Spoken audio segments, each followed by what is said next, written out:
Hi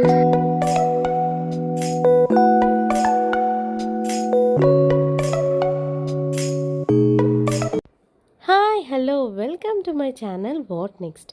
అందరూ ఎలా ఉన్నారు? ఏం చేస్తున్నారు? ఈ సంక్రాంతిని మీరు ఎలా సెలబ్రేట్ చేసుకున్నారు? ఏమేమి వెరైటీస్ వండుకున్నారు? వీలైతే కామెంట్ సెక్షన్లో చెప్పండి. ఈరోజు నేను మీకు చూపించబోయే రెసిపీ వచ్చేసి కరకరలాడే చికెన్ పకోడీ. ఇప్పుడు ఆలస్యం చేయకుండా రెసిపీలోకి అయితే వెళ్ళిపోదాము. నేను 250 గ్రామ్స్ వరకు చికెన్ తీసుకున్నానండి. నేను బోన్లెస్ చికెన్ తీసుకున్నాను.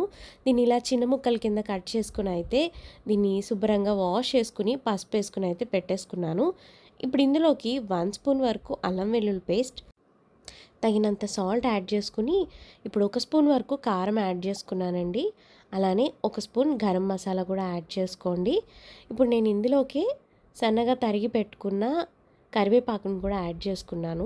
ఇవి మనకి ఫ్రై అయ్యి చికెన్ పకోడీ తినేటప్పుడు టేస్ట్ బాగుంటుంది. అలానే అరచెక్క వరకు నిమ్మరసాన్ని కూడా పిండుకోండి. ఇప్పుడు ఇందులోకి 1 స్పూన్ శనగపిండి, 1 స్పూన్ కార్న్ఫ్లోర్, ఈ రెండు యాడ్ చేసుకోండి. నేను ఇంక ఏ విధమైన ఫ్లోర్స్ అయితే యాడ్ చేయట్లేదు. ఈ ఇంగ్రీడియంట్స్ అన్నీ యాడ్ చేసుకున్న తర్వాత ఈ చికెన్ ముక్కలకి బాగా పట్టించి ఒక 2 మినిట్స్ అలానే మిక్స్ చేయండి. ఇప్పుడు దీన్ని కుదిరితే ఒక 1 అవర్ వరకు మ్యారినేట్ చేసుకోండి. నేనైతే 1 అవర్ మ్యారినేట్ చేసి ఫ్రిడ్జ్లో అయితే పెట్టుకున్నాను. ఇప్పుడు తీసుకుని చూసేసరికి మనకి చికెన్ అంతా చక్కగా మ్యారినేట్ అయింది కదా. ఇప్పుడు నేను ఇందులోకి ఒక ఎగ్ అయితే వేసుకుని ఈ ఈ మిశ్రమాన్ని అయితే బాగా మిక్స్ చేసేసుకుంటున్నాను. ఇలా ఎగ్ యాడ్ చేసుకోవడం వల్ల మనకి చికెన్ పకోడీ మంచి ఫ్లేవర్తో అయితే వస్తుందండి. మీరు ఎప్పుడైనా ట్రై చేయకపోతే ఒకసారి అయితే ట్రై చేయండి. ఫ్లేవర్ అయితే బాగుంటుంది. ఇప్పుడు ఈ ఎగ్ని ఈ చికెన్ పీసెస్కి మొత్తం పట్టేలాగైతే మిక్స్ చేస్తాను. ఇప్పుడు డీప్ ఫ్రైకి తగినంత ఆయిల్ అయితే పెట్టుకుని ఆయిల్ బాగా వేడెక్కిన తర్వాత మనం ఈ చికెన్ పీసెస్ అన్నీ ఇలా ఒక్కొక్కటిగా ఆయిల్లో వేసేసుకోవడమే అండి. ఈ చికెన్ పీసెస్ అన్నీ ఇలా ఆయిల్లో వేసేసుకున్న తర్వాత ఫ్లేమ్ అయితే మీడియంలో అడ్జస్ట్ చేసుకోండి.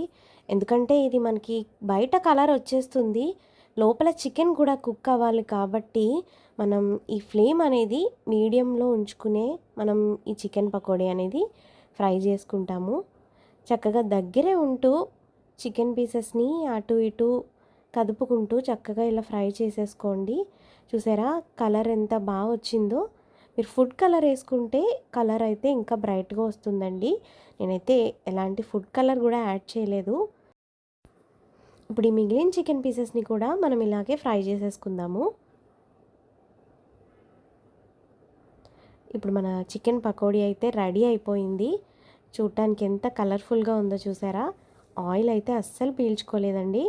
చూసారా లోపల చికెన్ ఎంత మంచిగా కుక్ అయిందో. బయట క్రిస్పీగా ఇలా లోపల మెత్తగా ఈ చికెన్ పకోడీ అయితే చాలా బాగా వస్తాయండి. మీరు కూడా ఒకసారి ట్రై చేయండి. కరకరలాడే కోడి పకోడీ రెడీ అయిపోయింది.